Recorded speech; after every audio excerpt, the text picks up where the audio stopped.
Hola, buenas tardes. Estamos aquí en un nuevo diálogo online, que ya sabéis que son estas charlas que venimos manteniendo desde hace ya años con distintos autores, muchas veces o normalmente vinculados a la ACEC, a la Asociación Colegial de Escritores de Cataluña, a la Asociación Col·legial d'Escriptors de Cataluña, o vinculados al menos al universo catalán, por así decirlo, ¿no? Pero de vez en cuando aparece algún autor que nos interesa por el motivo que sea y lo invitamos a charlar con nosotros. Y este es el caso de Javier Gomá, quien aprovechamos primero de todo para saludar. ¿Qué tal, Javier?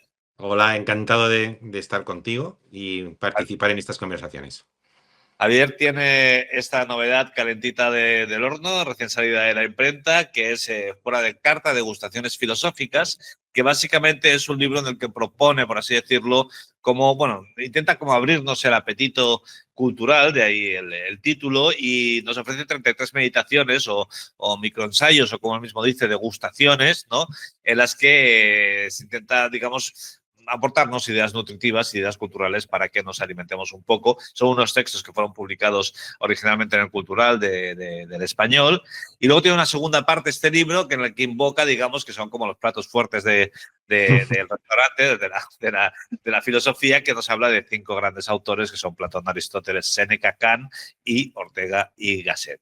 Y entonces, bueno, pues son estas pequeñas reflexiones, muy recomendable este libro y a nosotros nos ha gustado mucho, pero ya sabéis que últimamente andamos nosotros entrometiéndonos donde nadie nos llama, que es en la vida íntima de los autores que invitamos a charlar con nosotros. Y les preguntamos por un tema que en esta ocasión viene muy a mano, porque el autor, en este caso Javier, ya ha reflexionado mucho sobre el tema del que nos venimos ocupando, que es lo que llamamos nosotros la llamada, pero que nos referimos a el origen vocacional de los escritores que nos visitan, digamos. Es decir, en qué momento de su infancia, adolescencia o primera juventud o cuando fuere, tuvieron esta especie de llamada de Dios o este momento epifánico en el que decidieron hacerse escritores. ¿En qué momento se desgraciaron la vida, por así decirlo, y en vez de haber tenido una profesión rentable y feliz, pues decidieron dedicarse a estos menesteres? Y yo, por ir un poco al grano y no andarme por las ramas, Javier, te preguntaría directamente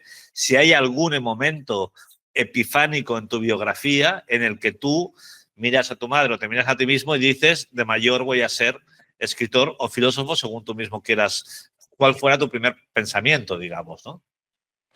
¿Te parece suficientemente preciso que diga que fue otoño de 1980? Bueno, me parece excelente. ¿Qué edad tenías tú entonces? Estaba empezando segundo de BUP, 15 años, porque soy del 65. Y sí Vale. recuerdo que en el cambio de primero a segundo de BUP, en los primeros meses del segundo de BUP, ocurrió algo en mi vida y ese algo ha determinado pues grandísima parte de lo que he sido en los años posteriores. ¿Y qué Fue es? entonces. ¿Y qué es?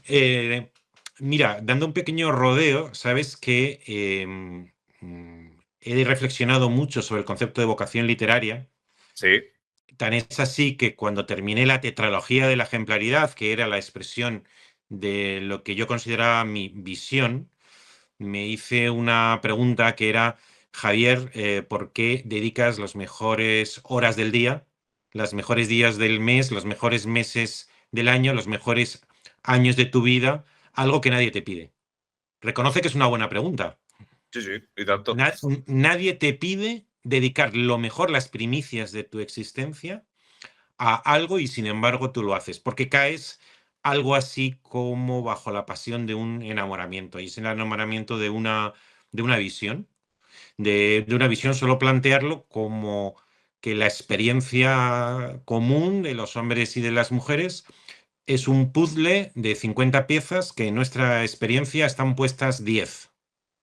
Vale. Y así que a veces intuimos el cuadro completo y es un río, o es un puente, o es un castillo, o es unas nubes, o es una foto familiar, pero siempre acabamos yendo a tientas. Y la vocación en su primera fase, que es la visión, es una experiencia en virtud de la cual la imaginación completa las 35 o 40 piezas que faltan y ve el puzzle entero. Bien. Y cuando ve el puzzle entero, se enamora de una visión de perfección y de dignidad y siente que está llamado a dedicar todas sus fuerzas a darle a esa visión un soporte que lo haga disponible para uno mismo y para los demás. Entonces, si ese soporte es una piedra, pues eres escultor.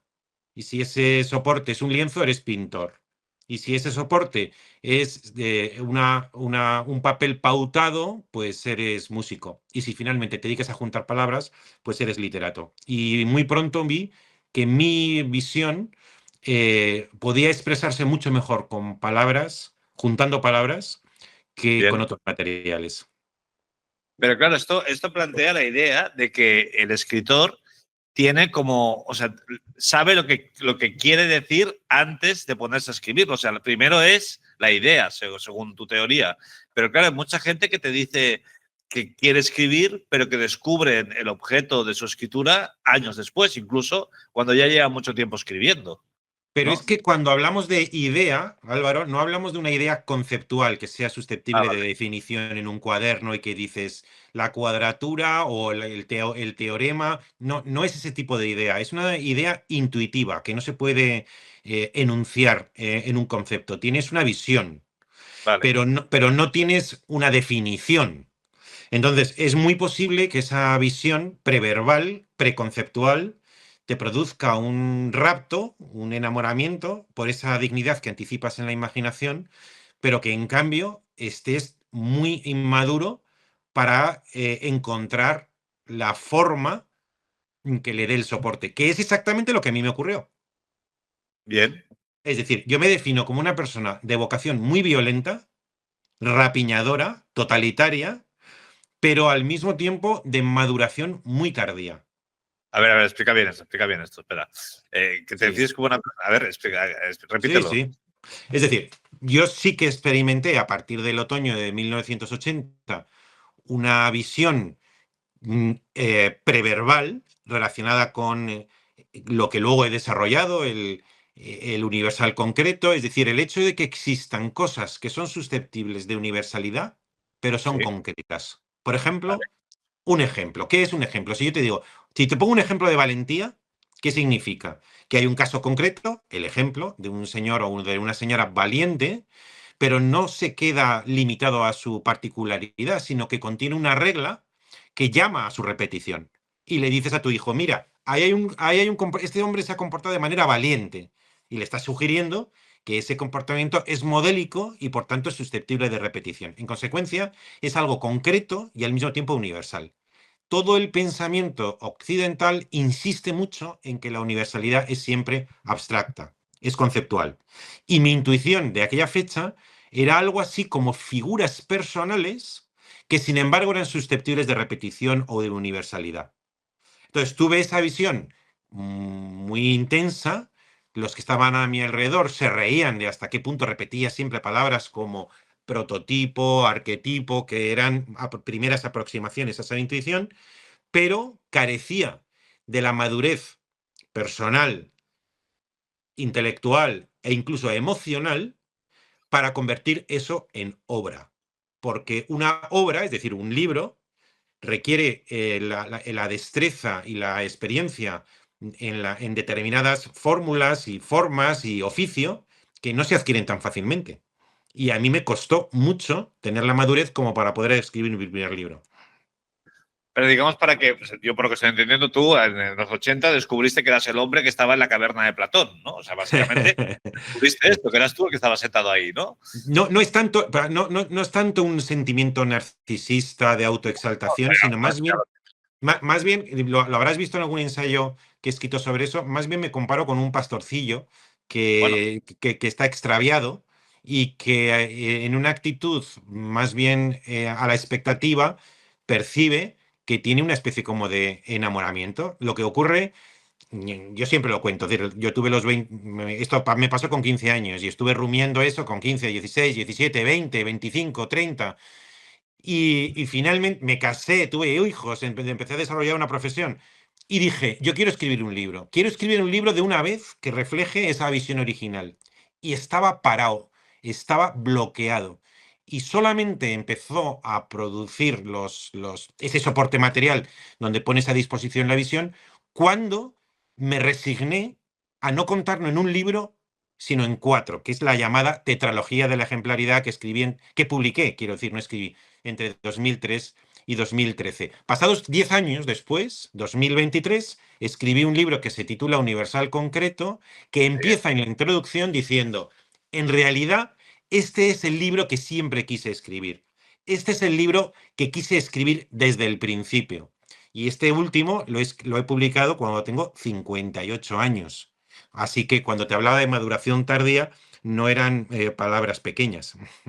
Claro, es maduración tardía, pero sí que, vuelvo a lo de antes, sí que hay como una idea ya a los 15 Sí, años, aunque no sí, sepas definirla, hay como una idea que tú sí, verbalizas de muy diversas formas y que hasta los sí. 58, bueno, o antes, cuando te pones a En escribirlo, realidad, me publiqué mi claro, primer libro, lo publiqué, no lo terminé con 35, pero lo publiqué con 38 y en los 10 años siguientes, es decir, publiqué los 4 de la tetralogía que en realidad respondían a la misma visión, es decir, de los 38 a los 48, y solo en los 58 pude compendiar esa visión que tuve con 15 años en un solo libro de 250 páginas.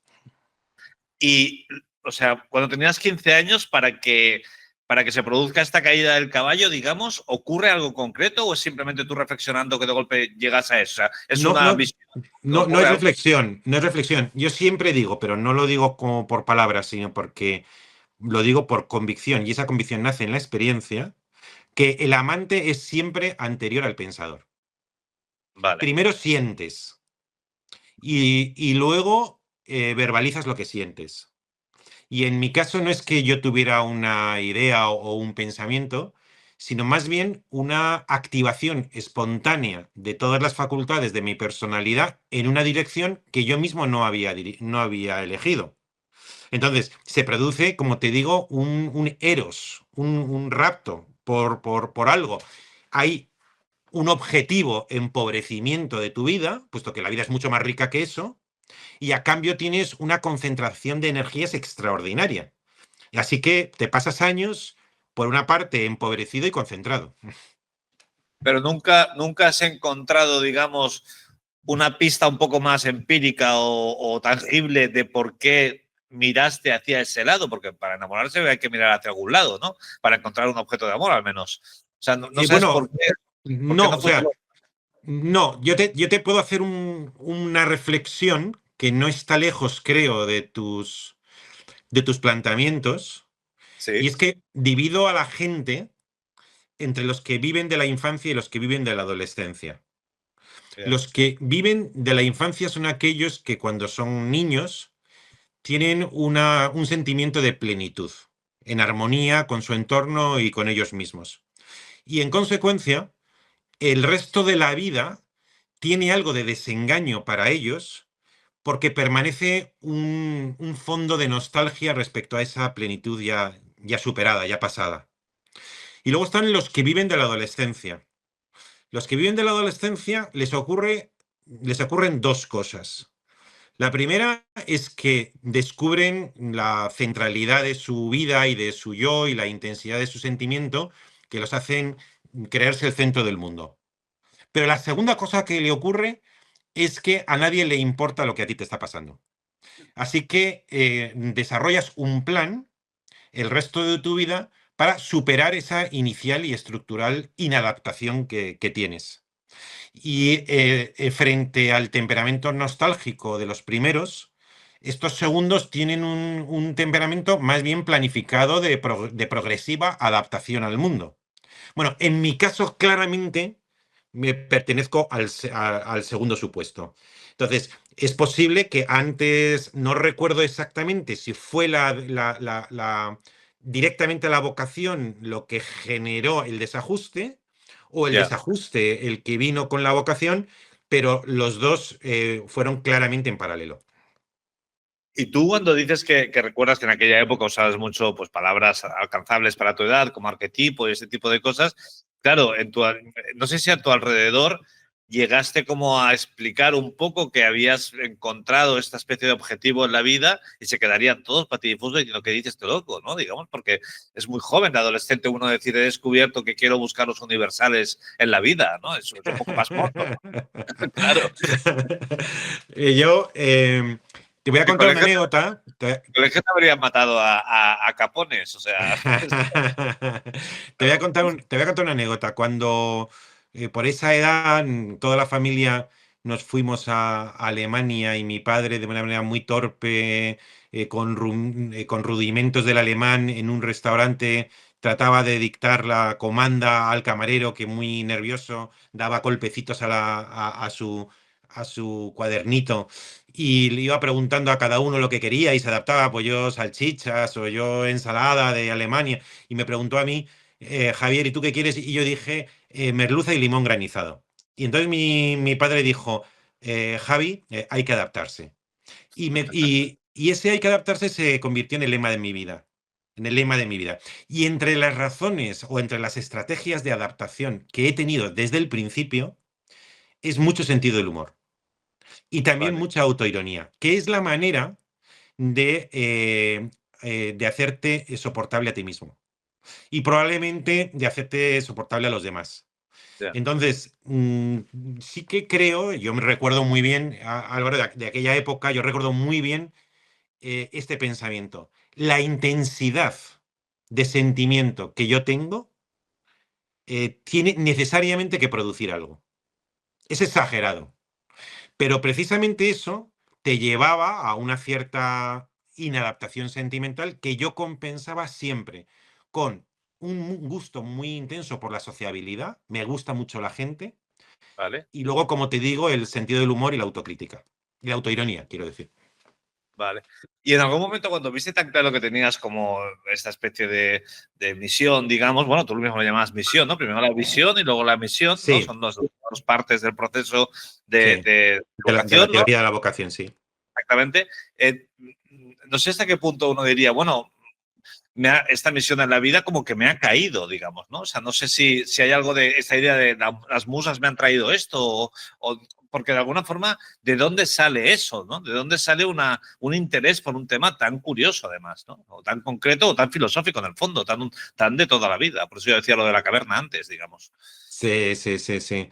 Ten en cuenta, de todas maneras, por precisar un poco los términos, que el concepto de misión que yo uso no es el del propósito que llaman los empresarios, que tienen una misión en la vida o una misión en la historia o una misión.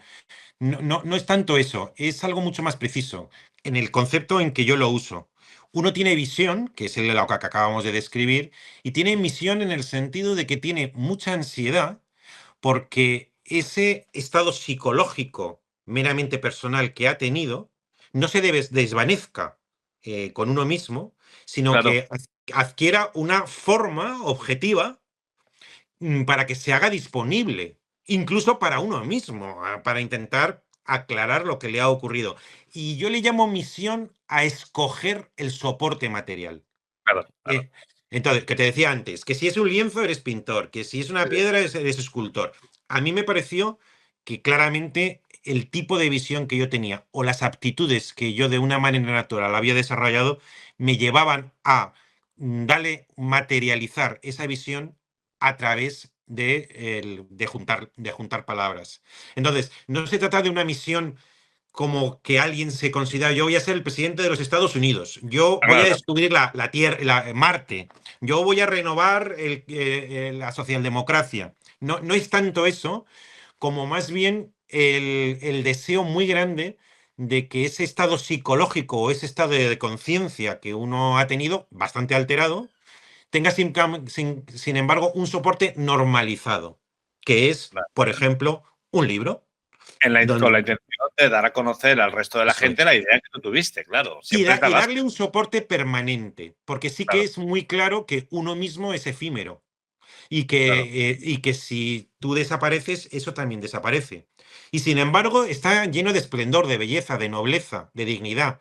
Y crees que es digno de darle una forma que lo haga. Primero, que cuando le das forma, adquiere una perfección que no tenía en tu mente, que simplemente es algo así como un borrador o un esbozo. Es un primer estadio que se lleva a perfección cuando le das un soporte material.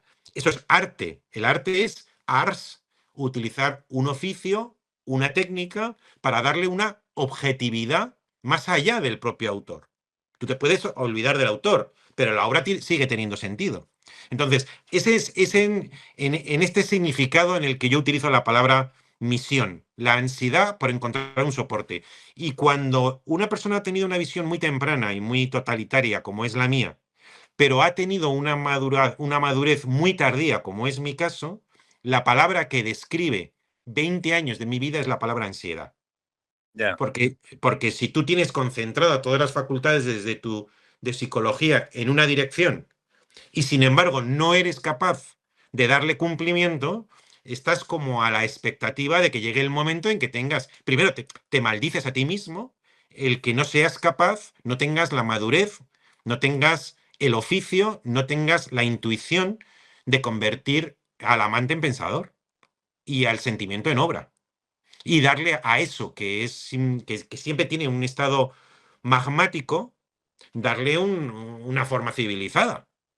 Y eso es lo que me describe a mí durante 20 años. ¿Y tú te atreves o te atreviste a lo mejor en el momento o ahora a llamar a aquello, a usar el concepto como de revelación de esto? O sea, ¿vives este descubrimiento como un sueño de Descartes o de Kierkegaard o algo así? No sé, o sea, ¿hay algo ahí que tú digas, bueno, esta idea me cae a mí, digamos, ¿no? Em, sé que existe eso y que ha habido mucha iconología, muchas representaciones que objetivan eso, como por ejemplo el rapto de las musas. Sí, claro. Yo suelo contar que quizá no es por casualidad que el primer texto griego, que es el texto teórico, que es Hesíodo, y el primer texto hebreo, que son las leyes de Moisés, los dos coinciden que son pastores que están apacentando unas ovejas y que reciben una llamada. En un caso es la llamada de Dios mismo y en otro caso la llamada de unas musas que están bailando. Entonces, esos son representaciones figurativas claramente de una experiencia bastante corriente a lo largo de los tiempos. En mi caso yo no tuve ese tipo de personificaciones o poetizadas. En mi caso fue claramente un sentimiento interior y espontáneo que iba en una dirección y que además, insisto, en mi caso había mucho de enamoramiento, pero había mucho de ansiedad.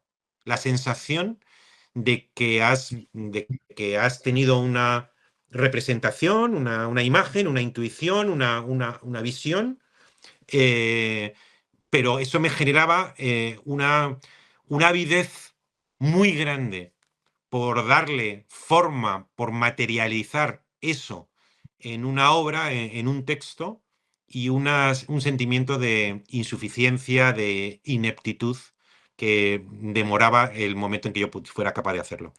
Pero solo, y perdón por la insistencia, pero solo para que me quede claro. O sea, la palabra espontáneo que le acabas de mencionar para mí es clave. O sea, tú estás un día en tu pupitre en clase y ¡pumba! ¿Esto es Bueno, así? no fue tanto un día como varios días o varias semanas en las que de pronto determinadas ideas, determinadas imágenes Cuajan en tu cabeza. más que bajan, se concentran en tu atención y absorben toda tu energía. Pero así como, o sea, sin que hubieras leído antes a Platón casualmente ni nada de eso, ¿eh? O sea, No, es simplemente. verdad, yo leía entonces y vamos a ver, mi infancia fue la de, fue una infancia feliz, pero Vale, anodina, pero anodina. Es decir, no tengo recuerdos demasiado significativos, salvo cuando me vale. fui de Bilbao con 8 años a Madrid y ya entonces me costaba adaptarme y me pasé un año llorando, fui un niño lloroso durante un año porque no me adaptaba. Vale. Pero fue una infancia, digamos, feliz, en armonía, pero no sentimiento de plenitud. Y a partir de los 15 años sí recuerdo a mi padre y a mis hermanos riéndose porque de pronto con 15 años me puse a resumir a Locke. No sé por qué, no sé por qué, pero en realidad yo que no tengo temperamento, no versifico, aunque en aquel entonces lo hice, para mí sí fue un momento de estallido sentimental el cántico espiritual de San Juan de la Cruz. No tanto en ese momento por el tema místico, como Vale. por el cantar de los cantares, la belleza, el erotismo, el ritmo, la musicalidad y la belleza casi, casi inefable de alguno de sus versos. Esto previo a este momento espontáneo que No, te... yo A la diría vez, que es casi simultáneo, sí. había ya una creencia por la filosofía tuya evidente, ¿no? Sí, pero fíjate, yo sí que te quiero aclarar una cosa. Yo nunca digo que tengo vocación filosófica. Yo siempre digo que he tenido vocación literaria, Vale, porque para mí la filosofía es literatura. vale. Y por tanto, si tú eliges escribir una novela, una obra de teatro o un ensayo de filosofía, para mí es un asunto de estrategia comunicativa, porque en realidad la vocación es la misma. Ya, Entonces, sí, sí. yo puedo escribir, como he escrito muchos ensayos. De hecho, inicialmente yo pensaba que lo mío era sobre todo novela. Vale, Y esbocé varias novelas, pero por algún motivo me di cuenta de que no agotaba el tema, de realmente no acababa de enunciar el tema.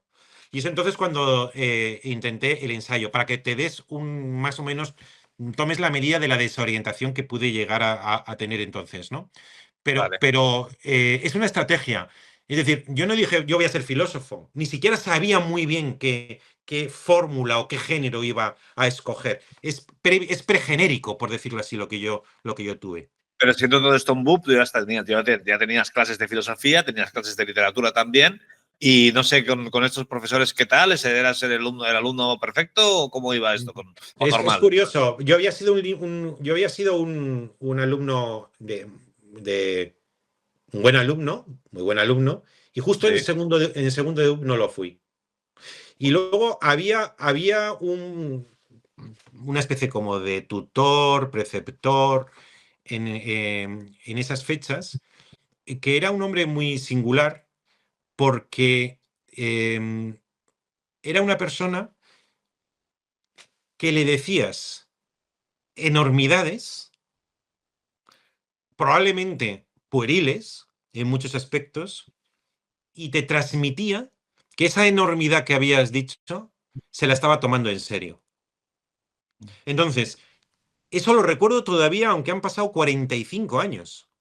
Vas a ya. hablar un señor que te daba normalmente un libro, que a lo mejor era un libro, una novela o un ensayito metido en un sobre con una especie como de secretismo, y tú te la llevabas a casa estremecido y leías el libro, pues como si fuera un acontecimiento. Luego ibas y em, le contaba cosas que yo había pensado que como normalmente eran oceánicas, eh, porque siempre me he considerado además campeón olímpico mundial en la categoría de deseo. Vale, Y cuando hablaba con ese señor, no me decía, Javier, hay que ser realistas, baja un ya. poco, estás en las nubes. No, me recuerdo que hablaba en serio, o sea, me tomaba en serio, lo cual probablemente indica una paciencia infinita, pero también una madera de educador verdaderamente extraordinaria. Pero has dicho que era como un tutor que había por ahí, pero que es un Sí, profesor. sí, Entiendo que sí, es un sí, profesor, sí, digamos. sí, sí, Ah, sí. vale. Sí, pero que Pero recibía individualmente a la gente también. entonces, si tú no sabías hacia dónde ibas, tú en aquel momento, si alguien te hubiera dicho, oye, tú de mayor, ¿qué? ¿Tú qué habrías dicho? ¿Hacia Eso, dónde? no, pero es que eso es lo que me preguntaba mi padre todo el día. Ten en cuenta que yo, como consecuencia de esta vocación errática, Sí, empecé filología clásica en la bien. Universidad Complutense de Madrid. Mi padre, notario. Mi hermano mayor, notario. Mi hermano segundo, notario. Y el tercero, filólogo clásico. Y cuando empiezan las clases, los cursos, primero, segundo y tercero, encima suspendía. Y mi padre me decía, Javi, haz lo que te dé la gana. Porque mi padre era un intelectual muy liberal. Vale, Solo te pido que lo hagas bien. Y vale. entonces yo seguía pies juntillas lo primero y en cambio incumplí lo segundo, porque hice lo que me dio la gana, pero además lo hice mal. Entonces, la gran pregunta de mi padre, que me acuerdo una vez, estábamos en un jardín y me acuerdo, mi padre era un hombre extraordinariamente inteligente. Le dediqué un monólogo que se estrenó en Barcelona también, ¿no? En el Teatro Romea. Se estrenó en María Guerrero en Madrid y en el Romea en Barcelona. Se llama Inconsolable. Y, eh, y, y que no sé si conoces la historia, pero se publicó en un diario nacional, lo leyó el director del Centro Dramático Nacional, sin conocerme me llamó y lo estrenó luego en el Teatro Nacional de Madrid, y luego en Joder. Barcelona y en Bilbao. Y entonces, y ahí le hice pues una evocación con motivo de su fallecimiento. Y entonces él me decía, era un hombre muy, muy inteligente, muy penetrante, y recuerdo un día al lado de la piscina de un chalet que tenían ellos en el Escorial, que me decía, Javier, yo tengo que encontrar la solución a lo que te pasa. Y yo ya tenía 23 o 24 años. Y cuando me preguntaba, ¿tú a qué te vas a dedicar? Yo no lo sabía y la única solución que encontraba es, voy a dedicar clases particulares. Pero no es que fueras un cabra, ¿eh? Simplemente era que estabas desorientado respecto a la profesión. Pero no es que estuvieras No, por... no, porque como él decía, sí, un poquito cabra, porque hacer clásicas, es decir, algo que no sirve para nada, Ya, ya, y ya. hacerlo mal y suspender algunas asignaturas, Sí, sí. no era muy inteligente para mi padre. Porque si tú o sea, si quieres hacer clásicas, yo aplaudo que haga clásicas. Pero lo que no tiene sentido es que hagas una carrera por vocación y encima la hagas mal porque estás todo el día leyendo, pensando, sintiendo, escribiendo. Y Ya. entonces eso es lo que él decía, haz lo que quieras, pero hazlo bien. Y tardé mucho tiempo en cumplir lo segundo. ¿Recuerdas lo primero que escribiste? Lo primero, sí, los primeros fueron unas poesías bajo la inspiración de Juan Ramón. Vale. ¿Y luego ya cuentos o ya Luego ensayitos? hice cuentos y luego hice dos novelas, relatos largos de 150 páginas o una cosa así, que no publiqué. O sea, seguí haciendo poesía durante algún tiempo, hasta los 18 o 20 años, y luego los relatos. Y luego como 500 esbozos de diferentes cosas. Hice la mili. Cuando hice la mili allí, robé una de estas cajas de munición militar, sin munición, y Sí. me la traje a casa. Y ahí es donde todavía hoy, si cojo este iPad y lo llevo a mi dormitorio, tengo la caja militar llena de cuadernos literarios de aquella época. ¿Y recuerdas diferencias entre el primer libro que te leíste y el primer libro que te hizo escritor barra filósofo? O sea, el autor que te hizo lector y el autor que te hizo escritor o filósofo, según Sí, quieras. ten en cuenta que yo he escrito muchísimo sobre el concepto de ejemplaridad, ejemplo, pues eso, la tetralogía más universal, más de 1500 páginas o 2000. Y entonces es muy frecuente que se me pregunte que, bueno, ¿y tú que hablas tanto de la ejemplaridad y del ejemplo y de los modelos, quién ha sido modelo para ti? Claro. Y entonces yo respondo dos cosas. Eh, en mi o sea, yo he tenido gente me- que me ha influido positivamente. Entonces, mi propio padre, Javier Muguer, que es el que me dirigió la tesis, un señor que organizó unos estudios de axiología que me llamó y yo estuve participando con ellos y que yo con 23 años di 4 conferencias en el BBV bajo el auspicio de este señor muy, muy tempranamente. Pero yo suelo responder dos cosas. Los dos grandes maestros que yo he tenido, el primero es preciso y el segundo es un poco poético, pero es exacto. El primero es, yo suelo responder que ha sido la biblioteca de mi padre. Vale. Entonces, en una época, estamos hablando del año 80, 81, 82, 83, que en Madrid había una gran librería que se llama Missner, que luego desapareció, una librería alemana cuyos orígenes son la posguerra y que era verdaderamente majestuosa esa librería. Pero por mucho que fuera majestuosa, si tú, cuando tienes ese enamoramiento inicial del que te estoy hablando, necesitas ayuda para gente que te dé vocabulario o te dé sintagmas o te dé metáforas para ir poniendo Claro, ladrillos claro. en esa intuición. Entonces, con frecuencia me ocurría que yo terminaba, pongamos por caso, un libro de Jung a las 3 de la madrugada y Sí. el libro de Jung, me había leído ya 3 libros de Jung que estaban en la librería de mi padre. Y el libro de Jung, yo tengo 15 años o 16, lo pongo en el estante de la librería de mi padre a las 3 de la madrugada y ese libro de Jung me ha llevado a que necesito leer un libro de Mircea Eliade. Ya. Y Sí, claro. oh sorpresa, el libro de Mircea Eliade estoy media hora buscando y está Ya. también en la biblioteca. Entonces, ese encadenamiento de convulsiones de lectura en la que un libro está, lo dejas, que te lleva a otro que también está y te lleva a otro que también está, eso fue una propedéutica, eso fue una escuela sentimental absolutamente sin parangón. Por tanto, la biblioteca de mi padre fue importantísima para mí. Y la otra cosa que suelo decir, pero es que es literalmente, o sea, es poético, pero es literalmente cierto, es que el único libro que me importa es el libro de la vida. Muy Leer bueno. leer las letras inscritas en la vida humana.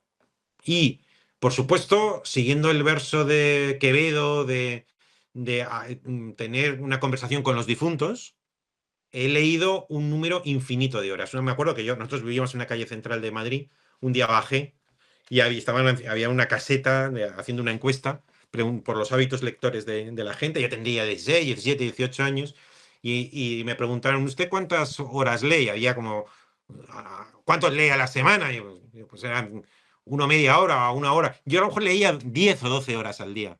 Y por supuesto no existía esa respuesta posible. Es que con eso no estaba previsto. Y entonces, lo que te quiero decir es que he leído un número infinito de libros, pero siempre, primero, aborrezco la beatería cultural. No me pongo de rodillas delante de ningún autor del canon.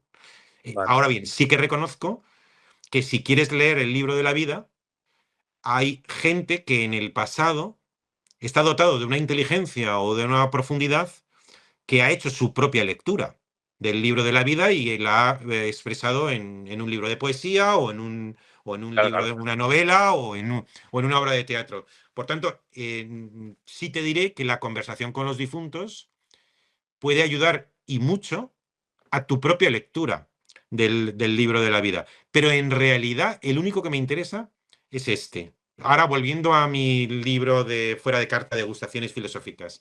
Yo interpreto el canon cultural desde los orígenes hasta nuestros días como que organizas una cena en casa y vas al supermercado a comprar los condimentos. Y entonces yo escojo aquellos condimentos que hacen luego más sabroso el bocado.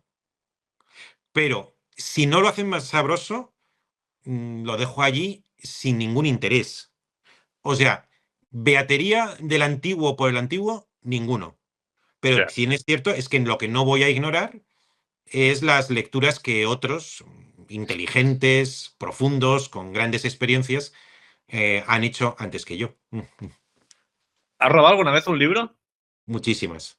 Y Pero el tengo todavía uno de cuando hice la mili en Almería, del mismo sitio donde robé la caja de sí, madera de municiones.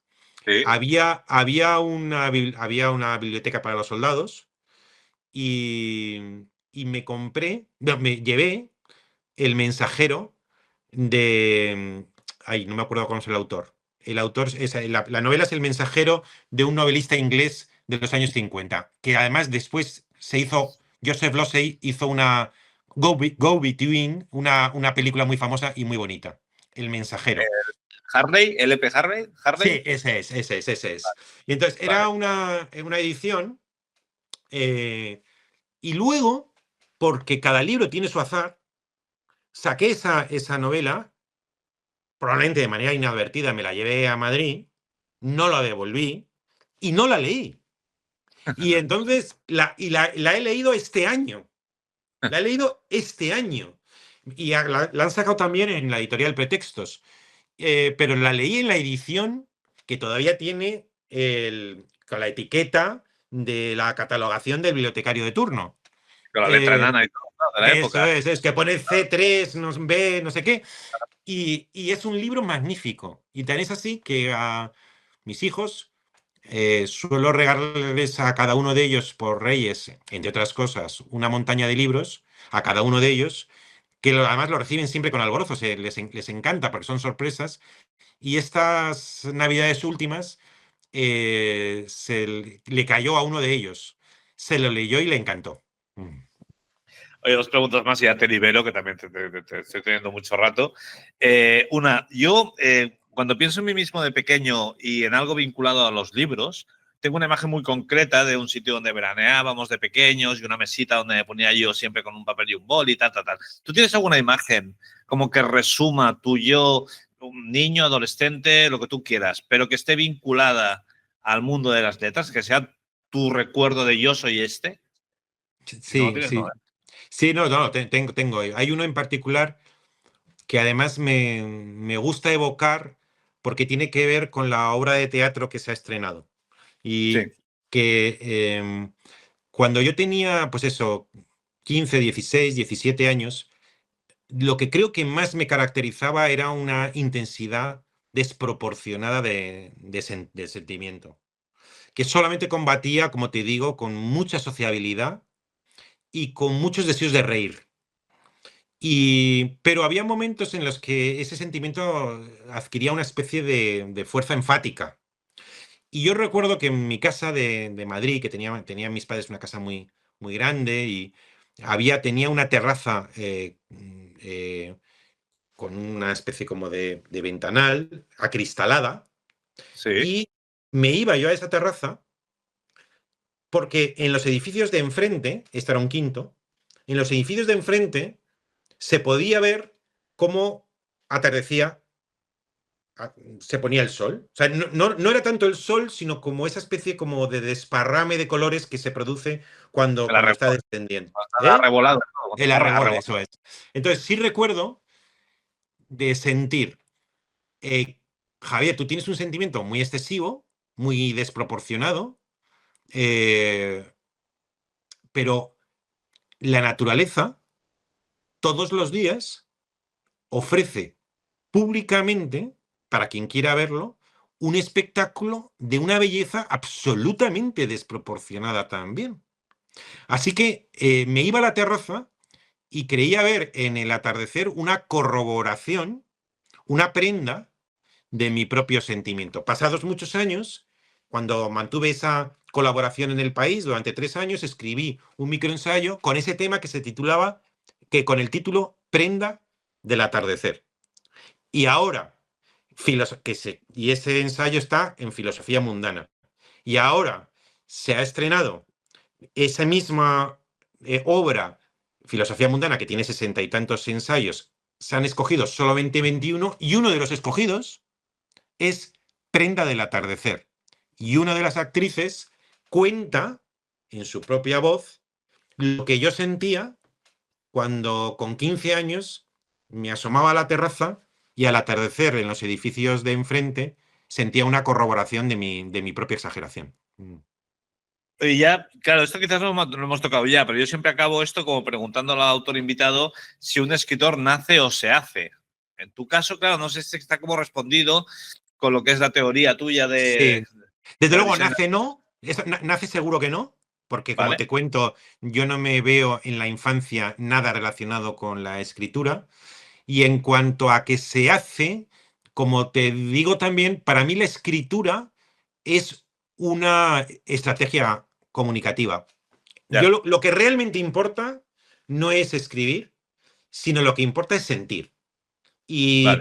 y sientes delante de una visión preverbal, pero de una visión. Una vez que has tenido eso, dices, se cita normalmente al pintor, yo lo cito en uno de mis ensayos, al pintor Rafael, que antes de pintar, lo comunica en una carta a un amigo, él tenía una cierta idea del todo, una cierta idea del todo. Bueno, pues esa especie de cierta idea del todo, es decir, ese puzzle completado con la imaginación. Puedes decir, yo soy pintor, yo soy músico, yo soy escultor, yo soy cineasta o yo soy escritor. Y así que muy pronto me di cuenta que de manera natural a lo que acompañaba esa visión era la escritura. Pues, oye, Javier, recordar a la gente que hemos estado hablando con Javier Gomá, que acaba de publicar Fuera de Carta en Galaxia Gutenberg y que ahora estrena en Madrid una obra de teatro, El Matadero, una obra de teatro que es una versión teatral de un libro filosófico suyo, que eso es una rareza, digamos, que Eso normalmente los es. libros es- filosóficos no acaban Así, convertidos en obras teatrales, pues porque son libros filosóficos, ¿no? así Se es, entiende así es. que son difíciles de Pero dramatizar. eso, Álvaro, hasta cierto punto corrobora lo que te estoy diciendo. Y es que en el fondo los géneros son estrategias. Si tienes una Claro. potente visión, una vocación, puedes hacerlo. Y además la decisión de hacerlo no ha sido mía. Aquí sí que ha venido de fuera. Fue Luis Luque el que dijo, quiero llevar al teatro filosofía mundana. Yo Claro. nunca había pensado en eso. Jamás se me había pasado por la mente. Pero que unos textos pensados para ser leídos sean llevados a escena y superen la prueba de la oralidad, para mí, la oralidad es el momento de la verdad de la filosofía. Sí, Por porque tanto, el teatro. tú tienes obras de ¿Perdona? teatro. Tú tienes, Sí, sí, tú tienes sí. obras de teatro hechas. Yo tengo obras de teatro estrenadas Claro. y además siempre bueno, pues con una experiencia felicísima, pero lo que no me esperaba es que un director de teatro y director también de un templo teatral, pues decidiera que en lugar de llevar a escena una de mis obras de teatro, llevara a las columnas del País y de La Vanguardia que se reunieron en el libro Filosofía Mundana. Y de hecho, esta obra de teatro circulará por España, pasará por Barcelona, no tenemos todavía Eso, muy claro cuándo así es, pasará, a lo mejor hay suerte, cae en el Grec, pero bueno, si no es en el eso es, Grec, caerá en algún otro sitio. eso Así es. que con un poco de suerte invitamos a todo el mundo para ir. Y decirte de paso que soy un gran fan de los podcasts de la Fundación March. Y que de hecho yo tengo una perrita que hoy no ha asomado, pero a veces asoma por aquí. Y cuando acabo a las 8 de trabajar, me doy un paseo con ella de 1 hora. Y Qué siempre bueno, estoy con algún me podcast. encanta. Sí, pues son de 1 hora, se me va perfecto para el paseo y no paro de tomar notas en medio del paseo. Soy ese típico que se para en medio de la calle a tomar una nota de Te algo. cuento un cotilleo sobre las conferencias. Tiene que estar yendo muy bien porque tiene mucha audiencia, tiene mucha. No, si quieres que te cuente un cotilleo de cómo surgió Sí, eso. sí, sí, sí, claro. Me nombraron director en el 2003. Sí, Pasa el tiempo y me dicen, oye, pregunto y me contestan, no, no, no, si todas las conferencias de la Fundación, que se creó en 1955, pero que fue en el año 1975 cuando se inauguró el edificio y por tanto el programa de conferencias, alguien me dijo, no, no, si están grabadas todas las conferencias desde 1975. Y digo, ¿qué me dices? Sí, sí, están en unos rollos allí. Y digo, vamos a digitalizarlas. Se claro, claro, digitalizan. claro. Se digitalizan. Cuando se digitalizan, y estamos hablando de 2003, 4, 5, 6, pues resulta que tenemos ya 1.700 conferencias que ha pasado toda la crema de la intelectualidad por Y, allí, con su y, voz, y con muertas su de risa. palabra viva. Y Y muertas entonces, de risa. En una estantería, muertas de risa, digamos, ¿no? bueno, claro, exactamente, Claro, y sobre todo con riesgo de perderse, porque estaban en unos rollos. claro, Y, claro, y claro, claro. entonces, y entonces le pido a uno o dos despachos de abogados que me diga la posibilidad que yo tengo de volcarlo eso en la página web de la Fundación. Y entonces me hacen unos dictámenes muy circunstanciados, en virtud de lo cual, para publicarlo en la web, yo tengo que pedir permiso a todos los conferenciantes desde 1975. Entonces, le voy dando vueltas, consulto y me dicen, oye, digo yo, ¿están sindicados los artistas musicales? Sí, en las GAE. ¿Están sindicados los artistas visuales? Sí, sí, en la VEGAP. ¿Están sindicados los conferenciantes? No. Y dice, pues mira, yo lo vuelco todo. Y si alguien se molesta, le quito su conferencia. Ah, estupendo. ¿Se ha Y molestado alguien? nadie. Nadie, claro, no se va a molestar. Si de hecho todo el mundo quiere que se dé a conocer su obra, claro, claro, Eso claro, es. claro. Pero bueno, que si hubiera hecho caso de los dos dictámenes, me hubiera Ya, parado. ya. Pues estupendo, porque ya te digo, recomendamos aquí lo del podcast de la Fundación Mars porque son estupendos y además hay tantos que en un momento dado, si un tema no te apetece, pues Eso puedes es. elegir todo Eso. tipo de temáticas. Así Y es. dicho esto, Javier, muchísimas gracias Gracias a ti. por habernos dejado meternos un poco en tu intimidad, Encantado. porque es un poco Encantado. privado todo esto. Nada. Y nada, decirte que estaremos pendientes de tu siguiente libro y que mientras tanto iremos repasando fuera de carta de nuevo. Muchas gracias. A vosotros.